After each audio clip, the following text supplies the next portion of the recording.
All right, welcome to The Explainer.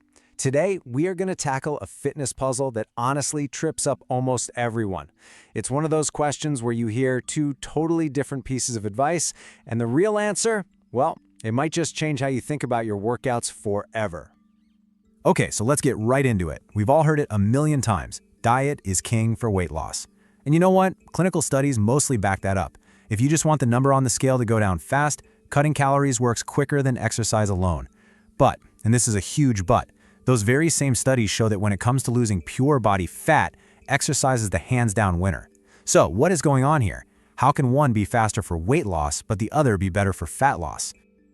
To really get our heads around this, we first need to talk about what you're actually losing when you see that number on the scale drop. Because, as you're about to see, weight and fat are definitely not the same thing.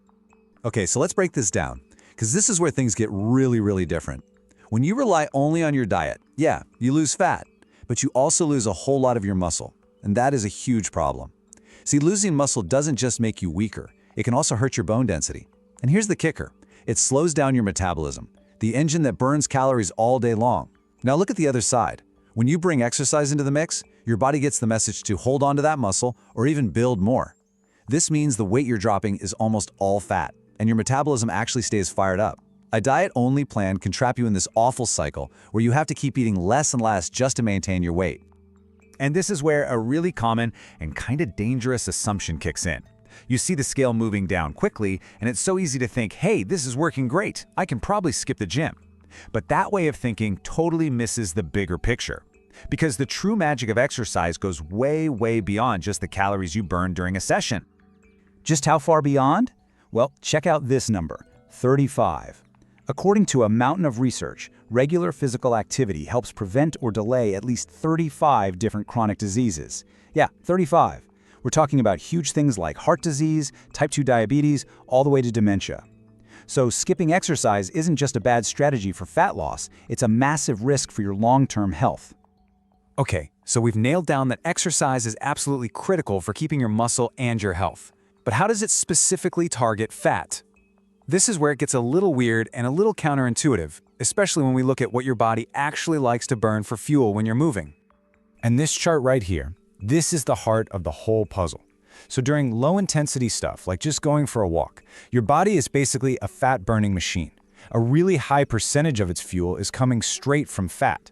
But the moment you crank up the intensity, think all-out sprinting, your body just completely shifts gears. It pretty much ignores fat and starts burning carbohydrates, sugar, for that quick, powerful energy. So you see the paradox, right? If the hardest, most intense workouts are burning carbs, then why on earth are they the absolute best for getting rid of body fat in the long run? It just doesn't seem to add up. Well, the secret is that the real fat loss magic isn't actually happening during the workout itself. So, let's pull back the curtain and look at exercise's secret weapons. Because its true power is in the metabolic changes it forces your body to make for hours or even days after you've stopped sweating. Okay, secret weapon number 1 has a fancy science name, EPOC. But all you need to remember is the metabolic afterburn. Think of it like this, an intense workout is like throwing a huge party inside your body.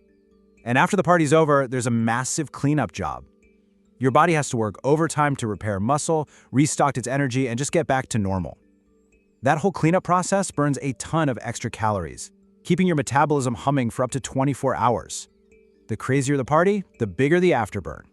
The second weapon, and honestly, this one might be even more important, is something called metabolic flexibility. This is basically how good your body is at switching between different fuels. You want it to burn carbs when you're going hard, but then seamlessly switch right back to burning fat when you're just sitting around.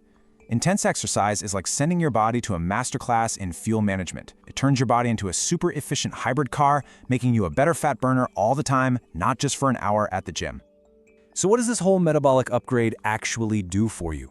Well, for one, it's amazing at targeting visceral fat. That's the really dangerous fat that's wrapped around your organs. It also improves your insulin sensitivity, which is just a way of saying it helps your body handle sugar better so less of it gets stored as fat. You put all this together, and you're not just burning calories, you're fundamentally upgrading your body's entire internal hardware to be a more efficient, fat-burning machine. So, now that we understand all this stuff about the afterburn and becoming metabolically flexible, we can finally take a wrecking ball to some of the oldest, most unhelpful myths in the fitness world. Oh man, the infamous fat-burning zone. We've all seen that little chart on the treadmill, right? The one telling us to keep our heart rate in this nice, easy, low-intensity zone to burn the most fat. It is one of the most stubborn myths out there, and frankly, it's just not good advice. Here's the deal. The chart isn't technically lying to you, but it is seriously misleading. Sure, when you're in that slow and steady zone, a higher percentage of the calories you burn come from fat. But, and this is the key, you're burning way fewer total calories overall. Think of it like this. Would you rather have 60% of a tiny little cupcake or 30% of a giant birthday cake?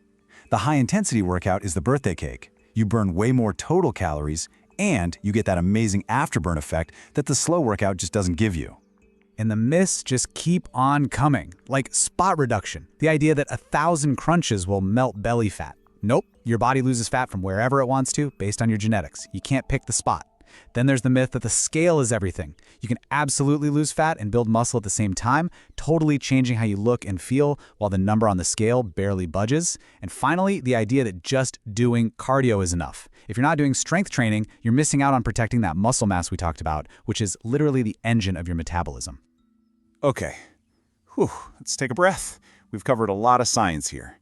We've talked about why just dieting can backfire, how your body chooses its fuel, and we busted some big myths. So what's the real bottom line here? Let's put all the pieces together. This table really sums it up perfectly. Diet is essential. You need it to create a calorie deficit to lose pounds. Low-intensity exercise is great too. It's good for endurance, and it does burn fat while you're doing it. But high-intensity exercise, that's the real game changer. That's what triggers the afterburn and improves your metabolic flexibility. The goal isn't just to subtract calories. The goal is to rebuild your body's entire metabolic engine from the ground up. And if you remember one thing from all this, please let it be this. Stop thinking about your workout as just a way to burn calories for an hour. The real goal is to do the kind of work that builds a body that is better and more efficient at burning fat all the time, 24 hours a day, 7 days a week, even when you're fast asleep. So, the next time you're planning a workout, just ask yourself this one simple question. Is this just going to tire me out, or is this going to make me metabolically stronger for the long haul? It's something to think about. Thanks for watching The Explain.